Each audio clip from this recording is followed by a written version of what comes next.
Hello and welcome into another edition of the PHNX D-backs podcast right here on PHNX. My name is Derek Montilla. Of course, I am your mayor of the postseason, and I'm joined by two amazing guests. I don't have Jesse. I no longer have Sean, so I had to fill the void with some of the best baseball guys that I could find. Of course, Patrick Lyons from DNVR. Thank you so much for joining me. I know we're not going to talk about the Rockies too much, so I promise I'll relieve you of that pain here. I do it 5 days a week as it is. So no, let's talk about the good vibes in the NL West. Absolutely. It's the Yoffs. And of course, also joining us, very excited, from Cespedes Family Barbecue, it's one and only Jordan Shusterman. Jordan, thank you, buddy, for being here with the fire hat today.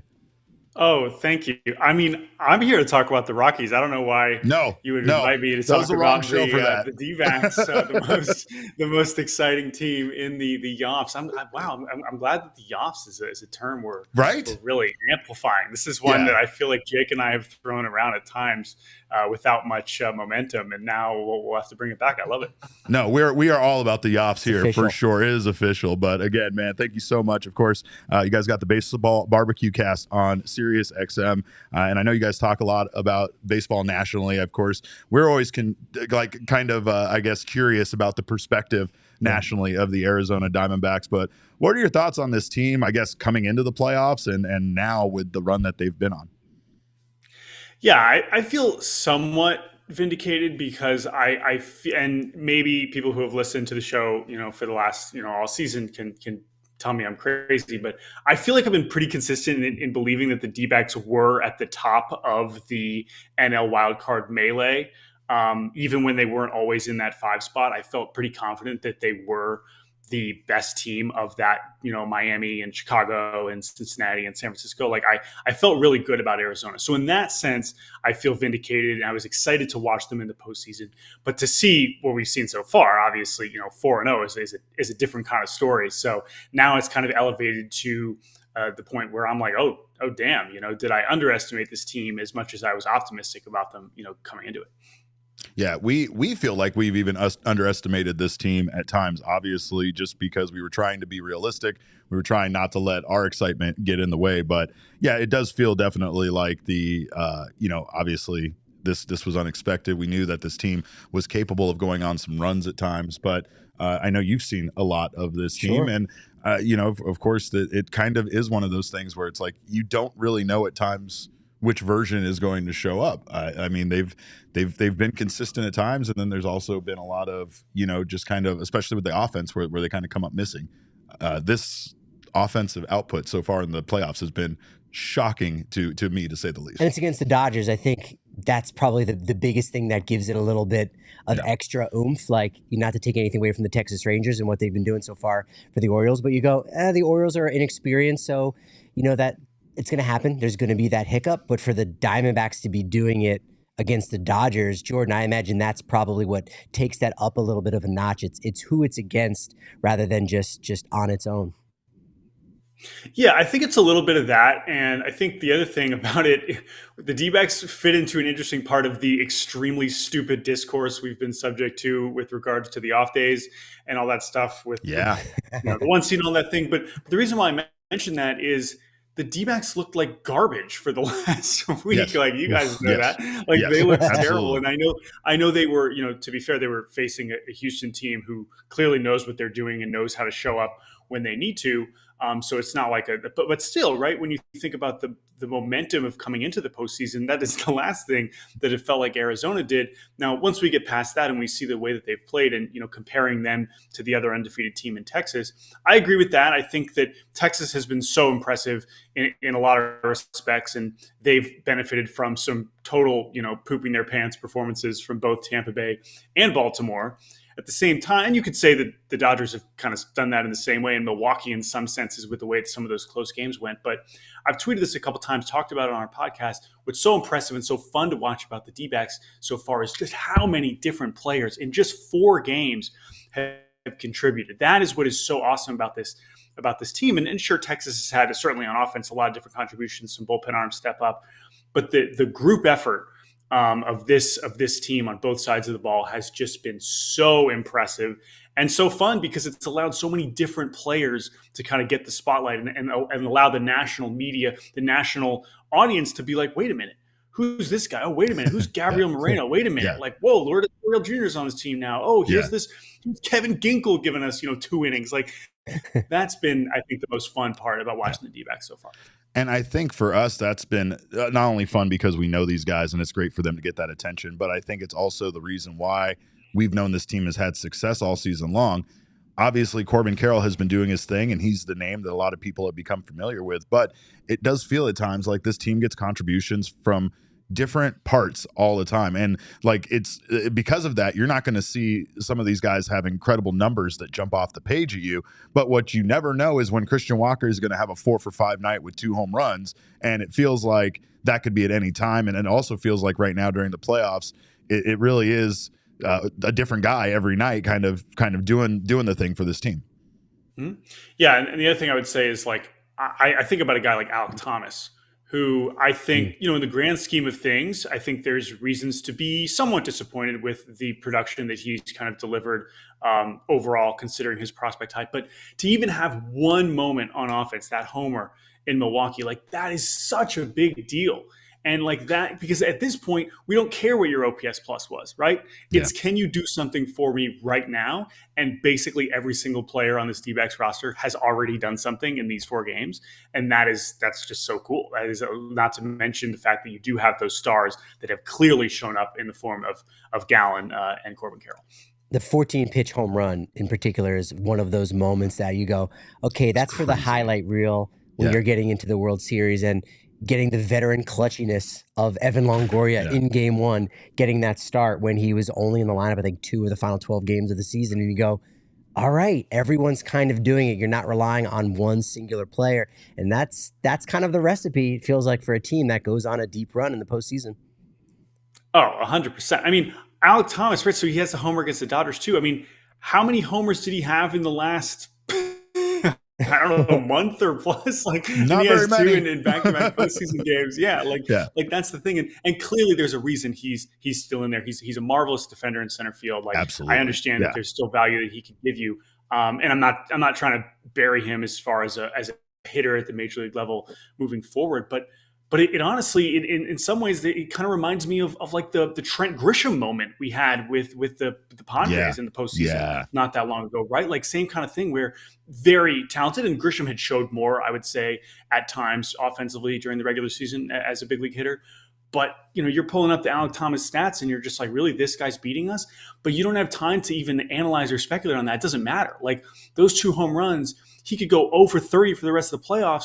That's such a big part of getting you to this point. And when you're having those, it's just so cool. And I think it also speaks to kind of the confidence that these guys are playing with, even guys who are so young and don't really know any better. I think that's something that is one of the best things at this time of year is, you see the teams that the inexperience can be a blessing and a curse sometimes. And I think we've seen that on display on both sides so far in this postseason.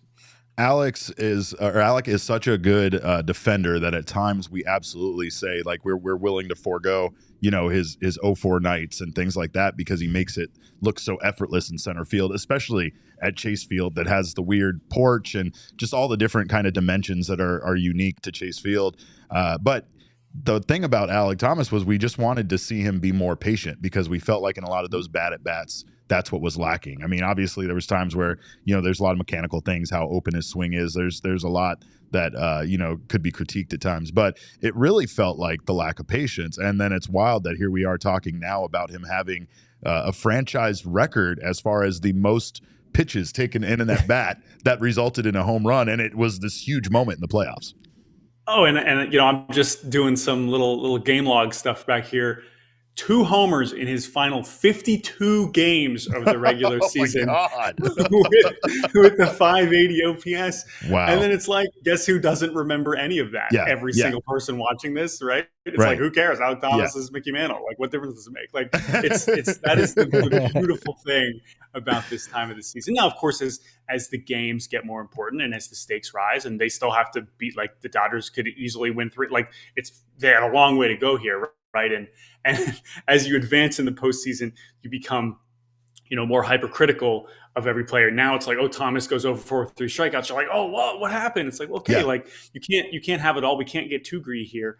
Right. But it's so cool. It's so good. And you have to, and that's why clearly you guys have been doing this as you should. Like, you've got to just embrace and love every second of the positive experience in October, because when you're on the other side of it, it is miserable. It is miserable. It has been, it is a stressful, it is agony. You see what Baltimore just experienced after going years and years without a home playoff game. And then you watch your team, lose in those 2 ways. It's tough, right? And hopefully the Arizona home crowd now is going to get to have a positive experience over these next few days. But you just never know, man. You just got to have to enjoy every game as it goes. That's what it feels like. I mean, we've talked about at times when this team did have a big high pressure situation, they didn't really rise to the occasion. I mean, they've had some good series, they played some good games, but there were times where even though it's the regular season, it did feel like a crucial game here and there. And like you said, even there down the stretch, there's Diamondbacks fans that had said they didn't deserve to be in the playoffs simply because they didn't win a single game in that final series to like secure their own way in. They had to wait for, other teams to lose in order for them to secure that spot. But I mean, again, like you said, literally none of that matters because now here they are in the playoffs doing this thing. The playoffs are usually all about some guy that hit 187, getting the big home run to win the game or whatever. And at times the Diamondbacks are just kind of built of a bunch of those guys. I'm not to say that they're poor performers, but it really does feel like these are guys that kind of have stepped up all season long and done it at times on their own. But like you said, the numbers don't come off the page offensively when you look at someone like Alec Thomas. You don't look at some of these seasons some of these guys have had. I don't even feel like Gabriel Moreno's stats for this season really tell the story of how good that guy was in August and September. So he's another guy that, of course, the way he performed is much different. We know Ryan Thompson was a huge part of this team down the stretch and obviously had a huge role in last night's win. But Ryan Thompson, another guy, just because of a few bad outings with Tampa Bay, his ERA looks awful, and he's definitely not that guy, but he definitely hasn't been that guy for this team. So it's just been a lot of fun to watch. I know, though, that Corbin Carroll is the big topic, and I just want to give your thoughts on, not only the season he had, but, I mean, we're talking about a guy here now that has been on base 12 times in his first 4 postseason games. We couldn't have asked for any more out of his rookie campaign. So what was kind of your feelings on everything he's done for this team and how he's emerged so quickly as kind of a superstar? Yeah, I mean, the Carroll thing, I kind of want to take it back farther to, a few seasons. And I would say, first of all, I've written on Carroll this year at Fox Sports. Jake Mintz, who I, of course, make all the Cespedes Barbecue content with, he's wrote a fantastic feature around the All-Star game about Corbin Carroll's high school career, which I encourage everyone to go check out. But the reason why I want to go farther back is it's just a great case of how quickly this guy made an impression once they drafted him. And how quickly, and I love the draft and I follow it very closely and I'm constantly trying to learn more and following these high school players and how they come up. It's amazing to me. He's a great example of a guy who, as soon as he was picked, within months, he goes to Inchucks and everyone's like, oh my God, we all screwed up. Like, this kid is amazing. And that's even in the minors, he has this injury and he misses all this time in 2020, whatever, and he still manages to make such a strong impression. So to watch him do it on an everyday basis this season, and then now in the playoffs too, the confidence with which he plays with is just incredible.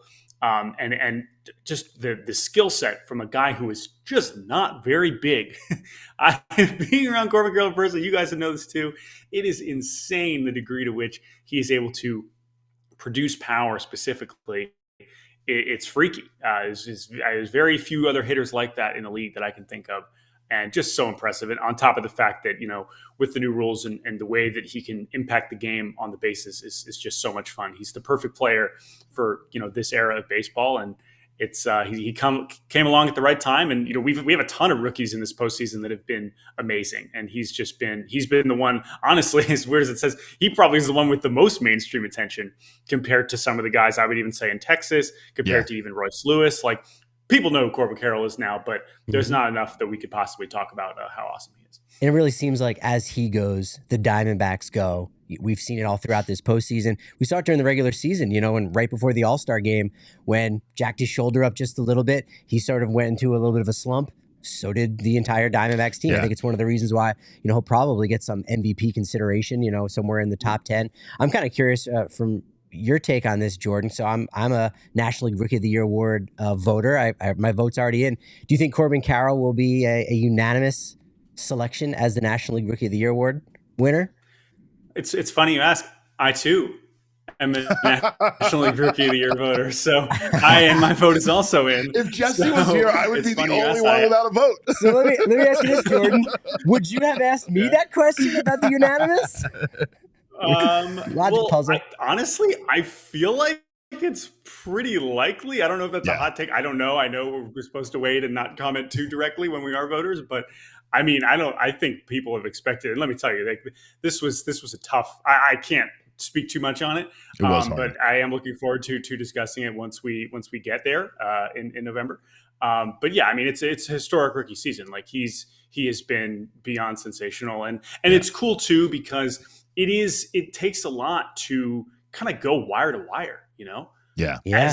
Like, true. This is, and by the way, same thing in the AL probably with Gunnar Henderson. Right? Yeah, like, we came into the year like Henderson and Carroll, like, these are the guys. And then, Henderson, it was a little bit of a slower start for him, but here they are. It's like, there's pretty much exactly what we could have hoped for, which is just amazing. And this is just like a broader theme that, as I've, gotten to cover baseball on a regular basis over the last however many years, like, the degree to which young players can just come in and succeed is stunning. And we should not take it for granted. It's not normal. It's not supposed to be this easy. And some guys just make it look that way. And we're very lucky. And that's why I think the sport's in a very healthy place.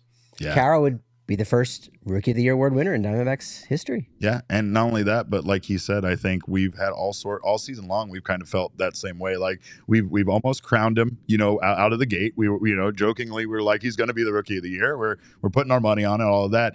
And then our producer Damon kind of kept track of all of the challengers that would step up. There would be the James Outmans, there would be the Ellie De La Cruzes, and like you said, it really was about the fact that he did it all season long. These guys all had great seasons, and at times they went on incredible stretches, but they would also disappear like every rookie does at times. And Corbin was that exception where, he went through a slump. Every baseball player goes through a slump, but Corbin just, he always found ways to be productive. And outside of every time there was an injury scare and we thought our season was over because we lose Corbin Carroll, it's done for us.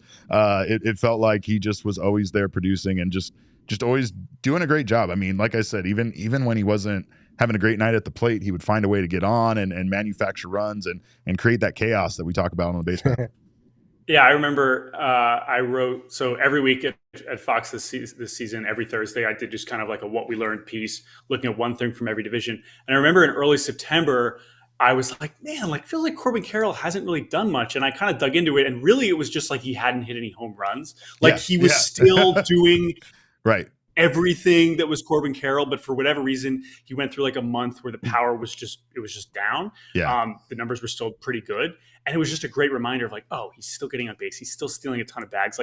And then by the end of September, it was like, oh, here he's back. And now he's slugging again. And now he gets to 25, 50 and all these crazy numbers. So he's just, he's sensational. And by the way, like, that's why you commit to the extension to him after having played however many games, that's a big part of it too, which is awesome. And I think he deserved that. And I think that it's really cool to see him just be that franchise piece. But I would also say too, like, I think that this offense, in some ways, yes, a lot of people are still getting used to it, but like, I think especially since like there is some star power here, even if it's not in the national, like Marte's so good, Pham is so, Walker's awesome. Like Gurriel's just had this awesome season. To me, it's the pitchers, the Saul Franks, right? And the Mantiplies and the Ginkles and the Thompsons. Like, that's the one starting with game one against Milwaukee. And what I'm most curious about moving forward is how far can that group go? Because we all know about Gallen. I think Mel Kelly's starting to get his respect. How far can that group really push this team? Now, if you're scoring to the way that they are, it doesn't matter as much. You could say the same thing about Texas, right? But that's what I'm most curious and excited about, to see how far they can kind of push it. The narrative this year, and the narrative almost in franchise history, has always been the Diamondbacks have never had a reliable bullpen.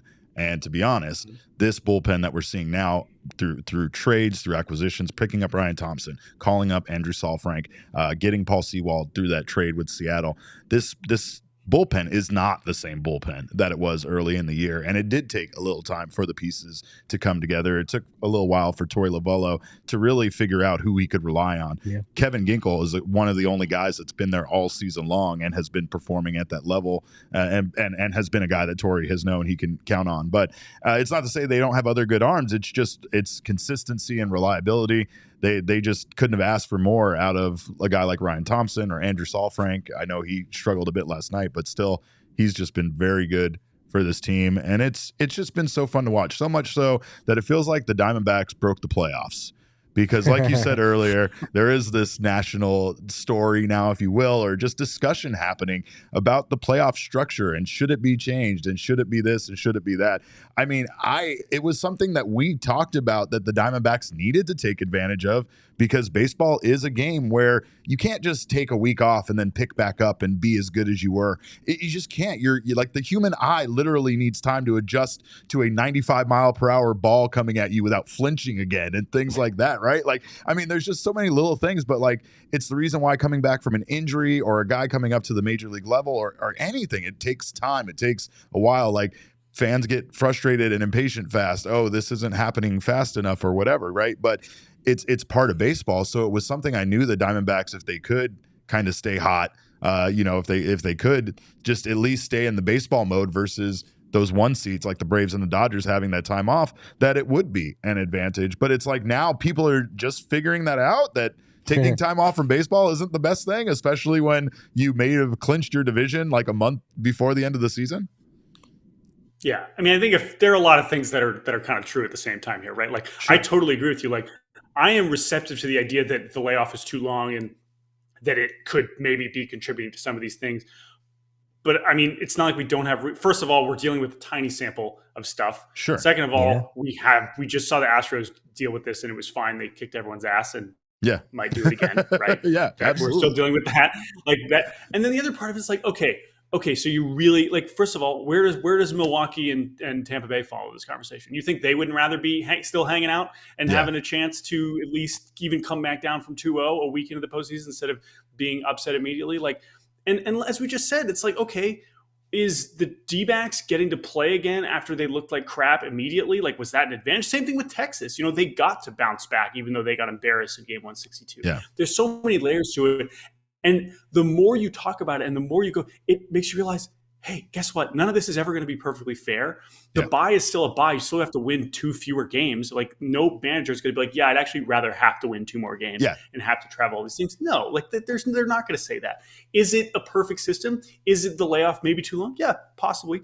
But I can't get too worked up over how perfectly fair the format is. No matter how you do it, it's just, there's going to be some version of it. And it's like, again, Braves fans are complaining about it until the 7th inning last night, and then they're like, oh, just kidding, we're fine. Forget it. It's fine. It's fine. Everything's fine. We can't do this both ways. Like, I'm sorry. We cannot have this so many different ways. Like, we're here to be entertained, and some teams are going to benefit more than others. And the teams that know how to do it. Like, I'm not surprised that Houston knows how to deal with layoffs. Like, they last year, like, they've had so many off days in recent postseasons. So yeah, of course they know how to deal with it more, right? So credit to them. And if we think, at the same time, like, okay, go ahead.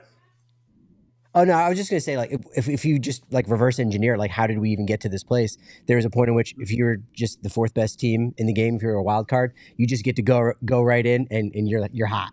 Yeah. All right, well, let's have a wild card game. So now, you blow hopefully your ace, right? And now it makes it a little bit more fair. And the whole point of the wild card series now is, all right, now you blow your at least top 2 pitchers, and now it really gives an advantage to those higher seeded teams. And again, small sample size, it just hasn't really worked out that way so far.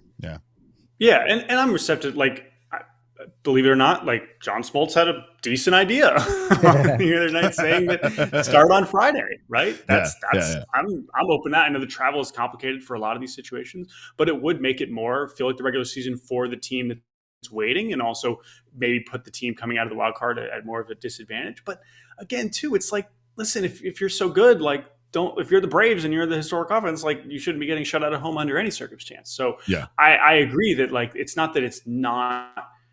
I hear it's not that I don't believe that the layoff isn't impacting them. I just don't care. That's not a reason to change the format. Like, that cannot possibly be a reason to change the format when none of this has ever been fair, and there's been all kinds of dumb stuff that's happened all the time. And when you get to this point, anything can happen because the D-backs are pretty good, and you're not just rolling in there with. It's not any team rolling in there. Like, they're pretty good. So honestly, I think it's fine. We take exception to it because we feel like if you guys had problems with this playoff structure, why didn't you bring this up before the Diamondbacks were up 2-0 on the Dodgers, right? Like, all of a sudden, that's an issue. But also, one thing that I don't think people will take into account when it comes to this series enough is that the Diamondbacks are not a team that were actually built very well for the regular season, not the way that they were, right? Because they had these rookies that were in their starting rotation, and they had to figure out at times how to have a 5-man starting rotation. They went to bullpen games at one point. They've done a lot of things to just try to get to the playoffs, to get through the 162-game season. But now that we're here, you're going to get a goddamn dose of Merrill Kelly and Zach Gallen almost all the time, and you're going to like it, and you're going to have to figure out how to deal with it. And the bullpen has been good enough that they don't have to completely rely on those guys to get them through 7 innings or 8 innings in order for the team to have success. So, like last night, I know there was a lot of question about turning it over to Zach Gallen earlier than a lot of people would have wanted to, but the bullpen honestly has been a strength, and I think Torrey is trying to do everything he can to both save his starters and not let some of these games kind of go off the rails like we saw during the regular season when Zach Gallen would pitch a gem and all of a sudden at the very end gives up 4 runs, and you're just like, why did he leave him in there so long? Like, it's all sorts of questions, but I mean, really, with the playoff thing and the structure, like I was saying, we kind of take exception to it because, again, we were told we were going to get swept. We were told the Dodgers were going to absolutely walk over the Diamondbacks with the rest they had and everything, and instead we're seeing the Diamondbacks absolutely putting up, the everything you could ask for out of this team against their division rival, and it really feels like, it's people aren't taking enough into consideration, and like the Dodgers, pitchers they've lost, the changes that they made, the fact that the Dodgers are relying on so many rookies in their starting rotation and everything that they have going on. Like, this series, even though it's the Dodgers supposedly way up here and the lowly D-backs facing them, these two teams, as far as talent is concerned, are much closer than I think people are giving them credit for. Yeah, I mean, I went on our podcast like a total dummy and was like, hey, for once, people are sleeping on the Dodgers. Like, that's never happened. Like, I really did feel like people were like, yeah, they can't do it. And I was like, great, I'll pick the Dodgers. If you get to tell me the Dodgers can be underdogs, like, I'll pick them because I was so impressed with what they were able to accomplish with all those circumstances, even in the regular season. That didn't guarantee clearly anything for the postseason. And it wasn't anything about even the lowly D-backs. It was just like, I was so impressed with this version of the Dodgers finding us a way to still win 100 games. Oh, like they have Mike's secret stuff. Achievement.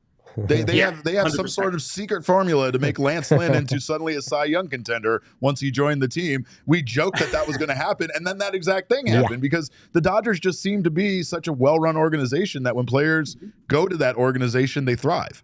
It's what it used to be like with the Yankees. Yeah, and it's true for the Dodgers. Yeah, no, and so I respected that a lot. Not really knowing or having any expectations, and they can still get it. And I think Lance Lynn is just as likely to go out there and get blasted in the first inning as he is to throw 7 scoreless tomorrow. So that's going to be 50-50. quite the coin flip from your perspective. And I'm not surprised that they rolled with him there. But yeah, so that's kind of where I went with it. And it wasn't, but I said, man, coming out of that Milwaukee series, like, I was just like, man, like, it worked out. Like, the pitching did line up, and that's to just go back to the start on Friday idea, right? You start on Friday. Now you really are putting the D-backs in more of a disadvantage. Do I think that is necessary? I don't know. I don't really care that much, but that would be a way to do it because now you're compressing it even more for a team that's more shallow. But to your point, like, these were regular season problems. At the same time, the Dodgers had a lot of those same problems too, and they still managed to win 100 games, right? They were finding ways when they were losing starters left and right. So that's the difference. But once you get to this point, it's a 5-game series. Clearly anything is possible, and that's why it's far from over here. But it's true. Once you shrink a series and you really do have Gallen in those spots, you got to feel pretty good. You do, and especially considering that this playoff started with Brandon Pfaadt on the mound, who will be on the mound for them tomorrow night. Things didn't look great, and again, not knowing how things would line up, not knowing that they would be able to get through that Milwaukee series in 2 and be able to save Merrill Kelly until to start in game 1 of this series with the Dodgers. Things did not look great, but it ended up working out for this team really well. I don't know, this whole discussion about like needing to put more obstacles in front of the lower seed teams, that even seems ridiculous to me, because again, like I get it and you're right, but it's still a matter of, like, most sports, the 1 seed plays the final seed, right? In basketball, hockey, the 1 seed plays the 8th seed. There's not even really a bye for them. Those teams just play. And like, again, it's if you start doing that, then it doesn't really justify you having a 162 game season any longer. So I do feel like you need to give the teams with the best record something in order to make this a very lengthy season worthwhile. But at the same time, I think the fact that you're literally making teams play, an extra series before they take on those 1 seeds, it absolutely should be enough. And I really feel like this is just because the Diamondbacks are breaking everyone's brains with the fact that they should be winning these, which is great. Games. I know people get so worked up with, what does the commissioner want to see, or what's going to get the best rating? It's like, okay, I mean, I understand that there are neutral fans that are more like that, and you want to have bigger name teams to draw in more casual fans. Like, I get that. I want the game to grow. I care about that. But also, for me, like, as someone who will dork out about Andrew Saalfrank and will is still convinced that Luis Frias is going to be awesome. Like, I was watching him with the Hillsborough Hops. I was watching it with the Hillsborough Hops. I was like, oh my gosh, who's this guy? Like, this guy's incredible. 105 miles per hour? What is this? I watched Luis Frias whenever he came in this season. I was like, come on, Lou, come on. Like, make me feel like not a total idiot. Anyway, the point is, that preface is to say, I'm loving this. I'm loving this D-backs run. This is fun. Also, like, aren't upsets the whole point of sports? Like, I don't understand why we're trying to push all of the best teams to the championship. Like, why do we care about March Madness? Why do we care about any tournament where there's any amount of lack of predictability? I do think the important part to your saying is we do want to incentivize division winners. Yes. Like, that is important for the functionality and competitive balance of the sport. We don't want teams like my favorite team's general manager just said, for some reason, shooting for 54% winning percentage, right? Yeah. You want to aspire for division titles. You want to aspire for those greater things, obviously, right? I do think that skipping around is an incentive. I would have to see so many more years of data of 1 seeds losing and getting 2 hits in their first game for me to actually believe this is a real thing. So again, it's imperfect, but we're just making stuff up because we're bored on off days. Like, that's kind of how this works. Yeah, exactly. If we don't have 4 playoff games every day, yes, our minds are going to wander. Exactly. Hey, man, Jordan, we appreciate you so much for coming by, man. We thank you, and we'll definitely have you back on to talk more if this Diamondbacks team can continue on this roll and continue making noise. Absolutely, yes. And if you want, check out our Pod Baseball Barbacast. We're basically going to be going nearly every day for the rest of October. Let's go. Definitely check that out. I will be giving the Stakes plenty of love, especially if they close this thing out tomorrow. There we go. I appreciate it, man. We'll make sure to follow him on Twitter. Obviously, their account is at Cespedes BBQ. You got Jordan. It's J, is it _ Shusterman? And then another underscore? J _ Shusterman _ Yes. There he is. There's just like so many J Shustermans out there that I'm competing with. So had to. There's like a million Derek Montillas. I get it. Hey, man, we appreciate it. Thanks for stopping by. Thanks, Jordan. Thank you, guys. This was fun.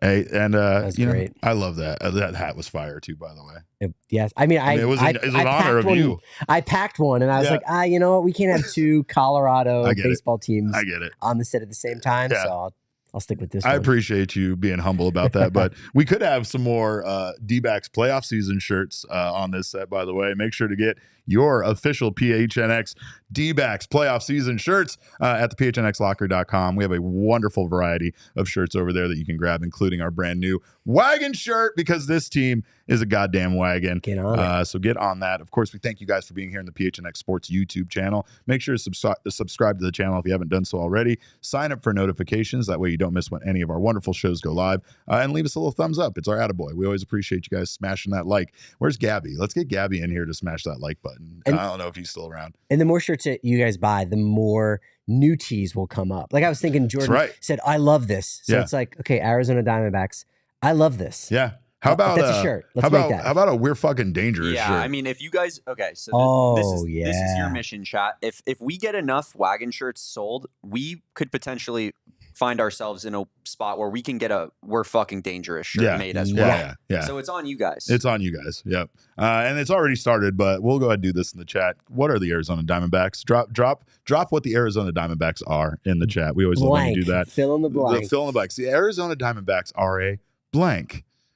And then the music plays. All right. But in the meantime, I'll let you know, grab yourself some Four Peaks beer. Of course, it's the official craft beer of the Arizona Diamondbacks. And it is perfect at all tailgates and has been for over 25 years.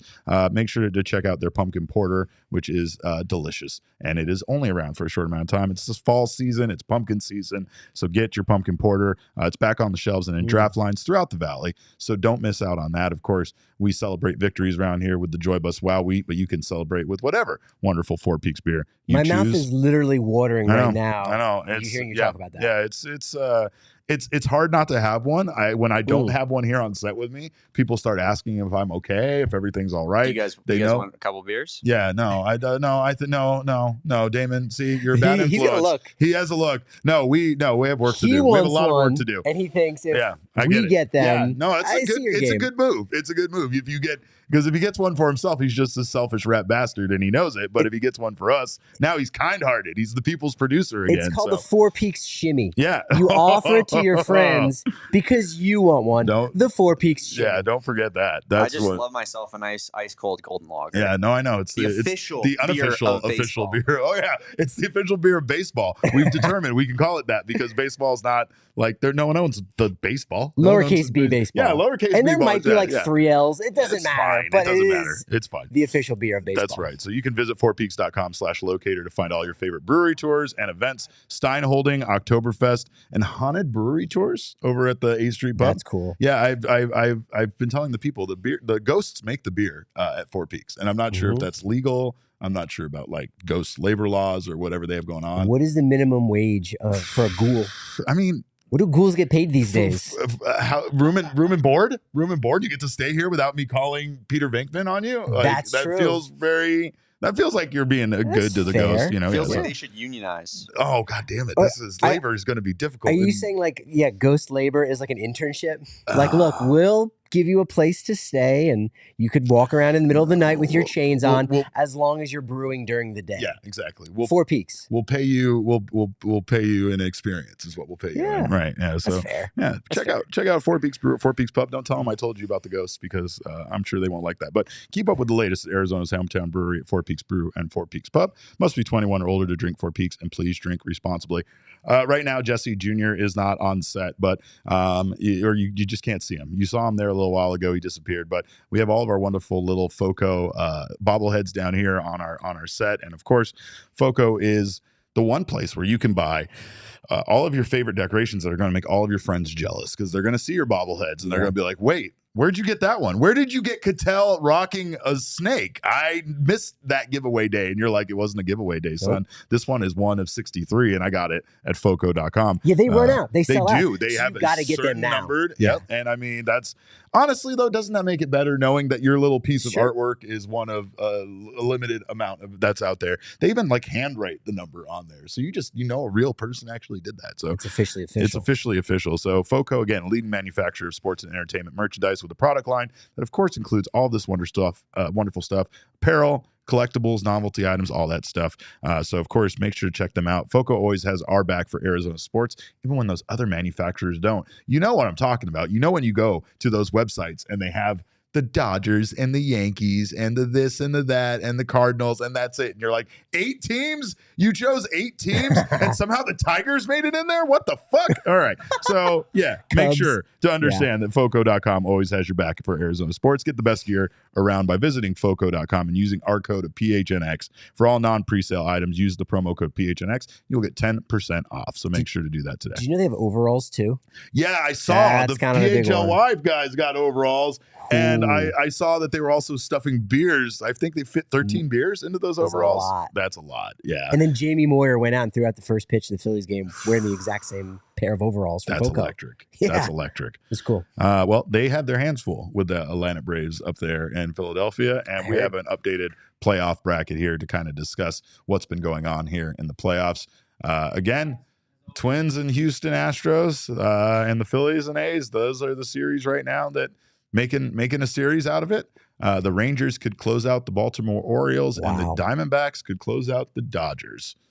This is unexpected. This is unexpected, especially the Baltimore Orioles. I mean, we knew that Texas Rangers team was dangerous. We absolutely knew they were. But, I mean, you couldn't help but think the Baltimore Orioles, especially with a little bit of rest, really could have done some big things in that series. I think they get Felix Bautista back, so I think that they're fairly. I know he had Tommy John surgery. Oh, he did have Tommy John surgery. Yeah. Oh, okay. Yeah. I know that there was like some discussion. They were about just him coming hoping back. to have him not have Tommy John. Yeah. But the thing that I find interesting with like Texas and Arizona, and I like data to back up my my points and my thought process, if you will. But and it's funny because Jordan kind of mentioned something about March Madness. It's sort of like the Diamondbacks and the Rangers both lost and got their teeth kicked in at the right time. Like there are always those teams, they go to their conference tournament and they're expected to win and they get that like big loss out of the way early or maybe even right before the tournament. And like that was a loss of like, hey, we're not going to go undefeated. We're not going to run the table. We're not going to have an undefeated year. We lost at the right time to go, yeah, we don't like how that feels. We've learned a lot from that. And then you get hot and then you go on a run. Rangers kind of suffered that a little bit and not being able to win the West in the American League when they had the shot. Same thing with the Diamondbacks and kind of snuck in and you go, these two teams, they're kind of the worst of the bunch in their different ways. And yet they kind of learn from that right away. And they're the two hottest teams in the postseason right now. I think the thing about the Diamondbacks season is it's literally been ups and downs, right? Like they had such a hot early start. They went through a historic collapse. Yeah. Like we're not just talking about like, oh, hey, they went through a bad time. We literally call it the dark times on this show because like the teams that you could compare it to were teams from the 1800s, right? Like it wasn't even, it didn't even make sense that the Diamondbacks had gone from being so many games up, like 15 games above 500 to 2 games below so quickly. It was terrible, right? Hadn't done it since the Bridegrooms. Yeah, exactly. Or the Pittsfield Falafels. Yeah, right. And so like, of course, there's a lot that they've gone through and they know, I think they do know how fast things can turn. I think they do know how bad things could be. And you're absolutely right. Right before they got into the playoffs, they did not look very good and they weren't able to capture just one crucial victory in order to get in. It might have even helped overall because we had an overall discussion about who would you rather play? Would you rather come in as the final seed and play the Milwaukee Brewers, or would you rather get that second wild card spot and have to play the Philadelphia Phillies? Ooh. I at times looked at what the Brewers starting rotation was doing, and I was like, I don't want any part of that. No. I don't want any part of that. The Diamondbacks offense is struggling enough right now that I can only imagine going up against arguably the best 3-man starting rotation in baseball and having to deal with that. What ends up happening? One injury to one of those 3 guys turns this into a completely what felt like this kind of advantage to nearly, to nearly even, right? Because now both teams have their studs on the mound for 2 games. Both teams have one kind of guy that it's questionable about how they're going to perform in the playoffs. And it definitely felt like a much more even matchup. Now watching the Phillies go off, watching that atmosphere in Philadelphia, I don't know. I wouldn't have wanted any part of that. So, there is something to be said about the fact that the Diamondbacks ended up in that 3rd spot in the Marlins for a series we played, 3-4 months ago, somehow they get the advantage. I know it didn't end up tied, but it was tied, after that final game, and the Diamondbacks couldn't do anything in the final game of the season to overcome the Marlins, win or lose. So it made sense for them to kind of phone it in and just stay in that third spot. It just now looks like the right call, right? Now not having to deal with those Phillies until they potentially have to go through, a series with the Braves, or dealing with the Braves after they deal with that buzzsaw of a team in Philadelphia. Like, it feels like this, now could turn the Diamondbacks' way. Sometimes in the playoffs, it's about things just lining up. Not every playoff team that makes it to a championship goes through the most difficult set of opponents. Sometimes it's just a matter of how things worked out for them, and the road was easier for them than others. But regardless, they made it to that endpoint. Yeah, you can only play the teams that are in front of you, of course. That's it. And again, it probably helps the Diamondbacks were able to see the Dodgers. Like, I'll just never forget, and I hear this from a lot of players when I talk with them. Like, you'd rather face a guy that you've got bad numbers against, but you've had just a little bit of success. Like, I got a 150 batting average. In fact, I think it was DJ LeMahieu in 2018 when he was hurt, when they were going into game 163 against the Dodgers for the NL West. And he said, I'd rather face Clayton Kershaw than a guy I've never faced before, because I can envision that success that I've had. And if you actually go back and look at the numbers that the Diamondbacks hitters had against Clayton Kershaw going into game one, a lot of them had some success. Tommy Pham had virtually no success. He was the only one, but there was like 5 or 6 guys that had 250 batting average or higher. That's like, well, that's enough to feel really good and feel comfortable in the box. And you saw those guys go out there and be successful because they had that little bit of familiarity with that. And so I think that them being bad for a while, they had nothing to lose. It's like they already had the worst possible outcome, and yet they were still able to make the postseason. And they were able to, again, they get that out of their system, because Baltimore didn't get that out of their system at all. They kept grinding the whole way at the best record in the American League. And so they kept doing it. And, do they know what it's like to fail, really? Yeah. I don't think so. The collapse could have happened later and could have been more detrimental to their season. They could not, they maybe aren't even here at this point. Maybe they don't even make the playoffs, right? So it's like they had a collapse. If you could have an epic, franchise collapse, they had it at the right time where they were able to still rebound from that and get back to a place of being, of feeling confident. That has to really screw with your mentality when you lose that many games in a row, when you have that much, that many failures in that short of a time frame. That's a true Cinderella. Like Ernesto points out, 83 win Cardinals in 2006 when they beat the Tigers. You go, that's exactly one. If you're just in the postseason, that's it. It's a brand new season. And if you got, some horses that you can ride, I sort of think, and I was texting Jesse this, and he didn't get back. He didn't say he'd like this concept, but let me see if you like it. Merrill Kelly and Zach Gallen are really just a poor man's Randy Johnson, Kurt Schilling right now. Oh, it's still early. Don't do that to early. I will fucking run through a brick wall right now. Do you like that? I will make another door over here. We're fucking dangerous. That too. Man, you're right. Too. No, but it is, because who's dangerous than a poor man? I was very than a poor familiar man's with that. Kurt Schilling. That guy's dangerous. When you think about that World Series, the Diamondbacks pulled out all the stops, and they realized that the only 2 guys that were going to get them through that World Series were those 2 guys. I could see the Diamondbacks even pulling this in like the World Series, where in the middle of a game they need to go to Zach Gallen out of the bullpen or something, just because I think they would throw it all out there. I also think these 2 guys have the mentality that they want to do this, right? Yeah. Like, they want to be here. They want this spot, and they don't give a damn about pitch counts or any of that stuff anymore. No. It's really just a matter of like Merrill Kelly being on the mound and getting pulled from a game where he literally just wanted to get out of that one inning. And his reaction was it was just so joyful to watch. It was this combination of, Torrey, get the fuck out of here. I can't believe with this lead that you're going to pull this from me right now. But then it was also like, it was funny because he basically he knew he'd exercised all of those demons against a team that he had never beaten before, and you just wanted to like beam on the mound. And then you also have that next level of how unprofessional would it be for me in a playoff game right now to just be cheesing out here when Torrey comes to pull me, so I gotta hide my little smile and I gotta chomping on that top lip. It was so good, but sucking on his bottom lip. Like, I gotta do. Look, I'll do you one better with the poor man's Kurt Schilling and Randy Johnson with Merrill Kelly and Zach Gallen. How about this to make you feel really good about potentially going to the World Series? I'm ready. That bullpen stepping up big. Fought. Maybe he doesn't have it. Maybe you just got to go to the bullpen early. Yeah. And they win Game 3. They win Wednesday night because the bullpen shoves and gives them six plus innings pitch, and you go, that was it. That was the answer that you needed. This bullpen is legit. You got the 2 horses. You got all the pieces that you need to win. If that's how it goes down in Game 3, and we'll preview that tomorrow, that's got to make you feel real good. Even if it is Atlanta, even if it is Philadelphia, because that arguably could be more difficult matchup than this. I don't think anyone necessarily thought that going into the series, but nevertheless, you go, man, Atlanta or Philly, they're going to be hot coming off of that series.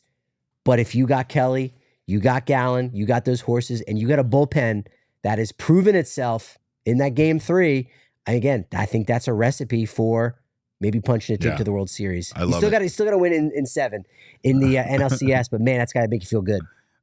Let's take a look at the probables for this series, because it also could show obviously how things are going to line up going forward if the Diamondbacks are able to clinch in Game 3. You don't hate Brandon Pfaadt's chances in this game going up against Lance Lynn. We know Lance Lynn had that success with the Dodgers when he first joined the club, but he came back down to earth. He very much became the pitcher he was with the White Sox.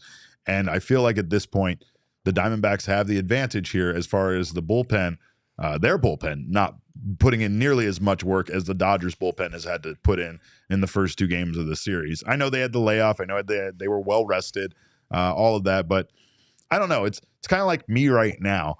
I am going on such little sleep that going back to sleep for 45 minutes this morning felt like the absolute world. So I feel like the Diamondbacks here have been run so ragged that like having these days off here and there, they're well, they're fine. Yeah. Give me a monster, give me a sub from Jersey Mike's. I'll be good. I'm ready to go back out there. But the thing I love about this is even if they aren't able to clinch after this, this is who we have going forward. We have waiting to win 1 game, Merrill Kelly and Zach Gallen in consecutive starts after Brandon Pfaadt. So should they not be able to close the deal tomorrow night, you couldn't ask for it to line up any better as far as feeling, at least fairly confident that the Diamondbacks are going to take care of business here against the Dodgers and move on to the National League Championship Series. Yeah, you just got to win 1 of the next 3, which sounds super easy. Sounds like, oh, all right. So except when it's against the Houston Astros at the end of the season, right? And I accept that. It's like, oh yeah, but once you get to Game 5, that's a crapshoot. That's 50-50. So you're losing the series going forward. Yeah. Sure, Dodgers take 2, Diamondbacks win Game 5. You still only 1 out of 3, but you win the series. Yeah. You want them to just do it at home. Like that's the other piece too. That is a big part of it. Maybe we'll talk about that more tomorrow. We'll see what the prices are. I think it's just under $200 to get in. Just under $200. Just under? Just to get in the building for sold out. I mean, shoot, Tommy Pham's nephew can't even get a ticket for crying out loud. That is correct. And you know what we're going to do is we're going to just make him an intern or something. We'll figure out a way to get Tommy Pham's nephew in there. We need correspondence and stuff. Jesse can't be the only guy roaming the ballpark, so we'll figure something out. But if you do want to go to that game, a great place to get your tickets is at Game Time. Go to gametime.co. Of course, you never know what's going to be available the day of. You never know what's available on there right now. Game Time is the place for last-minute ticket deals. So if you forgot that this game was taking place and you want to try to get tickets now, it's the fastest-growing ticketing app in the country for a reason. Not only is it aesthetically pleasing to the eye, to the touch, it is a very good app for finding cheap tickets and getting yourself where you want to go, not only just to sporting events, shows, concerts, everything else. So make sure you're checking out Game Time. Snag the tickets without the stress with Game Time. Download their app, create an account, and use code PHNX to get $20 off your first purchase. Terms do apply. Again, create an account and redeem code PHNX for $20 off your first order. Download Game Time today. Last-minute tickets, lowest price guaranteed. Also, the big thank you to all of our diehards for being diehards. If you haven't gotten yourself the Wagon shirt yet, you probably should own that immediately. If you are a diehard, you get 20% off all purchases at the phnxlocker.com. If you're not a diehard, grab that membership over at gophnx.com. You will get a free shirt of your choice. Get the Wagon shirt. There you go. We get more of these Wagon shirts. We'll get that fucking dangerous shirt up there. We'll get all sorts of shirts. But we do have wonderful shirts, including It's Always Sunny in the Valley and so much more. So make sure to check out the phnxlocker.com. You'll get 20% off all future purchases. You get access to our members-only Discord lounge. So much more, including discounts with our partners. See, that's my favorite part, is the Discord lounge part is amazing. We have a great one for the Rockies that just started up organically, but the D-backs one is on fire. It's like family. It feels like family. It's what everything that you're seeing in the YouTube chat right now. Yeah. It's like that, but it's like all day long. But it's all day long, all the time. It's all the sports too. Yeah. And there's it's a great spot to like meet some new friends and stuff too. The Discord part is probably my favorite part of the membership. I will say at times I have a friend chat, and it is it's the only other place I can go to that makes me feel like the love that our Discord chat goes, because again, one of my friends is always awake. It could be 1 o'clock in the morning. It could be anytime. And I know someone's awake. Same thing with the Discord chat. So make sure to hop in there, get your diehard membership today. Also, a great way to celebrate victories and to get over losses is with our friends at OG's Brands Gummies. Ooh. If you are stuck on what kind of gummies to get, OG's took the guesswork out of it. Not only do they have all sorts of a variety of doses and strains to choose from, but they also have their mixed bags right now, which of course contains their fruits and their creams. Creams have blackberries and cream, orange creamsicle, peaches and cream, so much more. Ooh. Fruits have red apple, watermelon, peach, delicious mixture of all of their Hall of Fame flavors. And you can get them all in one place. Of course, you can also get them in a sunny sativa or mellow indica blend. So make sure to check out OG's, and you can customize your OG's experience based on whatever mood, whatever time of day. Don't sleep on their sleep gummies. In fact, do sleep on their sleep gummies. Hey. Get the sleep gummies, because I'm telling you, those things changed my life. So whether you are looking for yourself or whether you're looking, of course, like I said, looking for a way to relax, looking for a way to get excited, they have you covered. Check out our friends at OG's Brands for yourself and try one or a few of their many delicious flavors. Check them out across all socials at ogsbrands.com or at OG's Brands and online at ogsbrands.com. Find them at a local dispensary near you. Must be 21 or over to enjoy, and please enjoy responsibly. Got to support them because they support us. That's absolutely. They support me being a much calmer person than I normally would be. But I will say this: playoffs are fun. Postseason is fun. But you know who's getting overshadowed right now? Our guys over at the Arizona Fall League. Right? Oh, man. We love the Fall League. We love the Fall League, but it's hard to pay attention to what's going on in the Arizona Fall League with the Diamondbacks doing all of this crazy stuff. We've talked about this, and I know you might get down with this. I know how much you love baseball.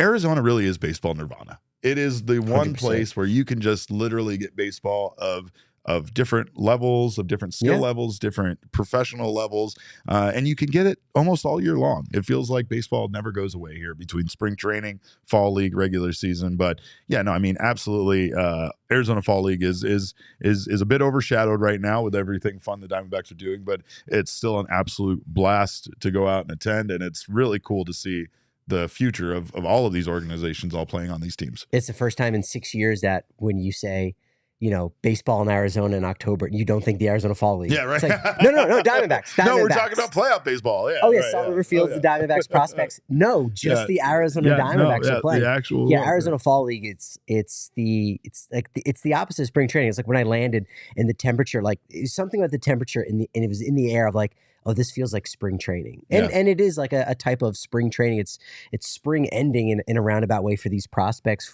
Some of them just need to get a couple ABs. It's the finishing schools, what the Arizona Fall League is. And, they've got a cool package. Right? I think it's been like $100 forever where, you can just go to every single game for $100, go down. There's not a ton of people there. You can get a ton of autographs if you want it. It's what spring training used to be. And spring training is so much fun now, and it is such an attraction that people come out for it, right? It's highly monetized too. It's highly monetized. Arizona Fall League, super cheap. Yeah. Have fun. Well, and there's also a different, I feel like I'm insulting everybody with everything I'm going to say here, but like, like you go to a spring training game and there's a lot of people that don't even give a shit about the game, right? They're not even paying attention to the game. They're just there for vibes. They're there because it's that time of the year where you can finally be outside again, enjoying the weather, and all of that kind of stuff, right? But fall league is, it reminds me of what spring training used to be because it's just on such a smaller scale. You have such close access to all of the players. You have the ability to go there and meet these guys, get autographs, get pictures with them. It's the diehards that are there. It really is. It's the people that just know so much about baseball. Like I think I know a lot there, and I will be sitting there listening to two people in the row behind me have conversations about what some guy did in perfect game or what some kid did in high school, and I'm like, Jesus. The level of knowledge of these baseball fans that attend a game like this is just amazing to me, And even if you're not sitting behind home plate, there's a good chance that that person that's talking about that prospect is probably a scout. Is a scout. Yeah. Exactly right. And you're like, wow, this is really cool insight. And they're just going to talk to you. They're not worried about you tweeting something out because they're not necessarily going to tell you what team they're from or who they are exactly. But it's fun conversation. And you just get real good information because these are the guys that you're going to start seeing next year and the year after that. And the Diamondbacks have a couple good players there. They're not top 100 prospect guys, but they there's not a ton of top 100 prospects that are on this Diamondbacks team. Yes, we know Corbin Carroll is one of them. Alec Thomas has been in the past. But even still, there's guys that are going to contribute. Andrew Saalfrank wasn't a name that anyone's like, oh my gosh, you got to see this guy. He's top 100. Relievers don't make the top 100 list. I would love to say, I would love to be like, hey, we were geniuses. We were talking about Saalfrank a long time ago. There were a couple of guys in the past that we've talked about consistently, and then they came up, they made their debut. I think Dre Jameson was one of them. We talked about Ryan Nelson a bit, but no, I will not. I will profess that Andrew Saalfrank was absolutely never on our radar, and that's what makes what he's doing right now at a major league level so impressive, right? So you do get the chance at the fall league to go there and see these guys and be like, hey, remember when we saw Blake Walston pitching in the fall league, or like right now, Ivan Melendez, the Hispanic Titanic, right now is on the fall league, not doing great, but it's a small sample size. He is slashing 222, 391, 278. With a 669 OPS. But again, the other thing about Arizona Fall League is a lot of times these guys aren't out there trying to specifically have success as much as they're trying to kind of work on stuff. They're trying to be coached. And they're trying to show that they can accept coaching. And, that's such a big part of baseball is the ability to, obviously take coaching and implement it and work it into, your routine or your mechanics or whatever they're having you change or whatever they're having you do. Yeah, that's another way that it's like spring training where these guys are working with a different set of coaches or there's something specific they're working on. And yeah, for Diamondbacks fans, if you can't get a ticket to Game 3, or even if you still want to inject more baseball into your system, like go out to the Raptors game. I think they're home all through this week up until Friday at Salt River Fields. Yeah. And you can see the top 2 home run hitters in your farm system, like between Melendez and AJ Vukovic, who had 24 this year in the minors. So like those are 2 really good guys right there. And a couple of their pitchers are doing really well, relievers, but even still, again, you can say you saw these guys before they contribit to, with this young Diamondbacks team, what could be somewhat of a dynasty. Maybe dynasty could be too strong of a word. Their window of contention. Because they've got one right now. And these guys that are playing right now for the Raptors, they are going to contribute to that in one way or another, whether it's on the field or as a trade chip for the Diamondbacks to get their next Gabriel Moreno or a veteran outfielder type like a Lourdes Gurriel Jr. Well, with Mike Hazen sticking around, it feels very much like it feels very comforting, knowing he's been extended, knowing that he's going to continue to be able to work on this game plan that's led this team to this success right now. And he's going to continue to work on that. This team isn't a team that's going to ever I think they're never going to be able to get that big name free agent that's going to completely change things for them. The way that they've built this, the things they've done, especially post like trade deadline and post trade deadline with the acquisition of certain guys that are kind of like under the radar guys that have really helped this team come around and be consistently good. That's the moves that they need to make. Blake Walston, by the way, also in the Arizona Fall League, he has not given up a run in 3 innings pitched. He has a 1.67 whip, so he's been doing well. But a guy that's absolutely been tearing the cover off the ball, Colorado Rockies prospect, is it Sterling Thompson? He's the man. He's Sterling. My goodness, man has a 5.24 average right now with a 630 on base percentage and 810 slugging. It's 21 at bats, so you don't want to get too crazy, but when you're putting up a 1.440 OPS, you're pretty happy to see. Like, that's what you want to see your prospect doing in the fall league. Like, that's where you're like, let's go. Rockies are real happy about that, partially because he was a supplemental pick that they ended up getting for Trevor Story, signing with Boston. Rockies, they gave him the qualifying offer. So they're like, hey, we still got something for Trevor Story. Yeah, so for Sterling sure. Thompson For sure. is that pick, SEC guy out of the University of Florida, drafted last year in 2022. And he's a player that, if he continues to play as strongly as he is right now, long way to go until he's MVP like Nolan Arenado was in the 2012 Arizona Fall League season. But he's a player that could very easily force the Rockies' hands and say, you know what, we do need some pitching, so we have to trade from our depth, similar to how the Diamondbacks had 4 outfielders, so they trade Dalton Varsho to get something, an old school baseball trade, a challenge trade, if you will. And so, do the Rockies end up having to go out and say, Brendan Rodgers, available in a trade, Ryan McMahon, available in a trade? All of that happens if Sterling Thompson continues to play how he has during the Arizona Fall League. There you go. And again, you can see him and so many more. I think it was Elizabeth said she forgot all about it. That's what we're here to remind you. It's easy to forget. That's a good reason to forget the Arizona Fall League. This is a great reason. Yeah, it really is.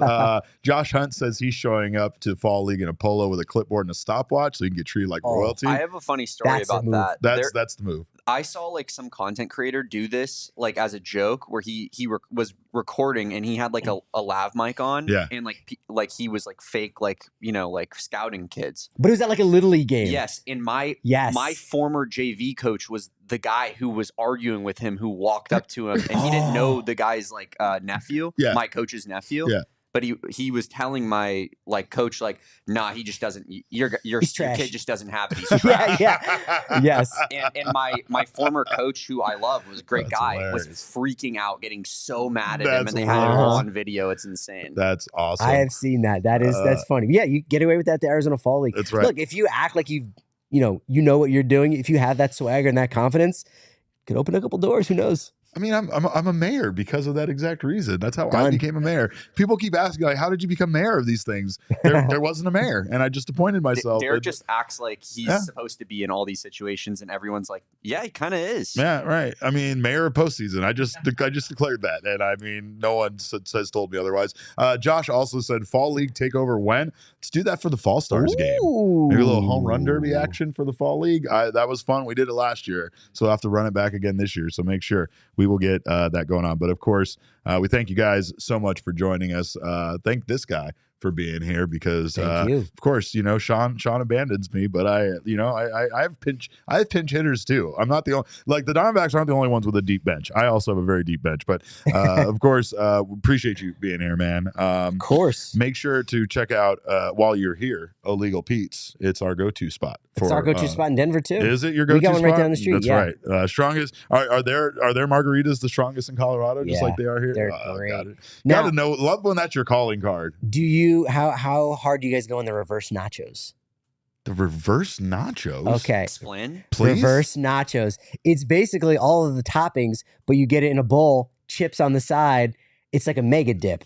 Reverse nachos, folks. Why is Illegal everybody so much better at this than I am? Sean always had the absolute clutch order. Now you're telling me about reverse nachos? This is the way to live your life. This is incredible. But yeah, make sure to check out reverse nachos at Illegal Pete's, which I'm going to do next time I'm there. They also have all sorts of wonderful food, including bowls, tacos, burritos, custom cocktails, beers, and don't miss out on the pipe and hot queso. I'm sure that's a big part of the reverse nachos as well. But check out Illegal Pete's. It's your go-to spot for all your sporting events this fall. Stop by for happy hour 3 p.m. to 8 p.m. every day at all 12 locations.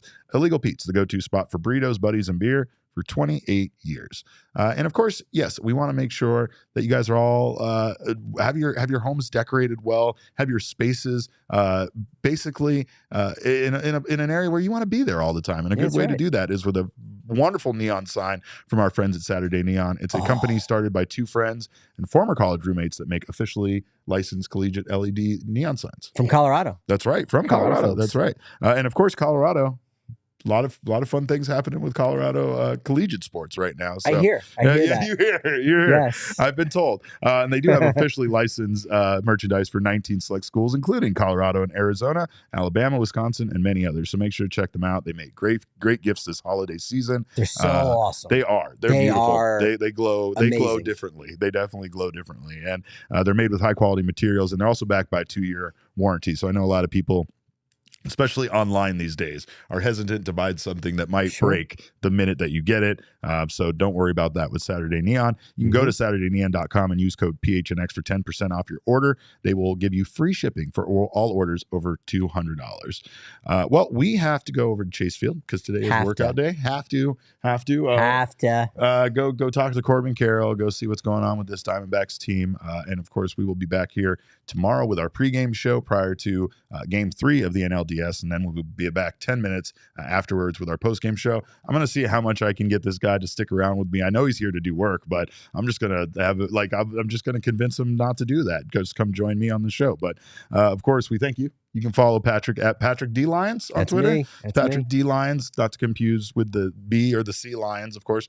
I am at Cap_Caveman with a K. Of course, Damon is the people's producer. He's the maniac behind the back. You can get him at Damon Dog. It's DAWG. We are Damon's Dogs. We'll induct him into Damon's Dogs. What we do, rough. Oh, he gets it. He knows already. I'm an ARF guy. Yeah, you're an ARF guy. Arf. That's fine.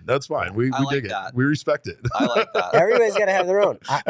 All dogs have their own bark. That's for sure. Dogs are different. All dogs are different. Yeah, that's right. But of course, but there's only one way to say ski. The ski. That's right. It's right.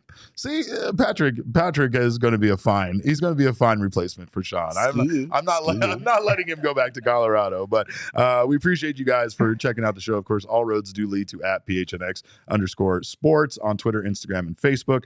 Our Twitter account for our shows at PHNX_D-backs. Of course, we like to get into hijinks over there, so make sure to join us over there as well. We appreciate your guys' time so much. And remember, kids, baseball is fun, but it's so much more fun when you watch it with your friends. We all silly like the mayor.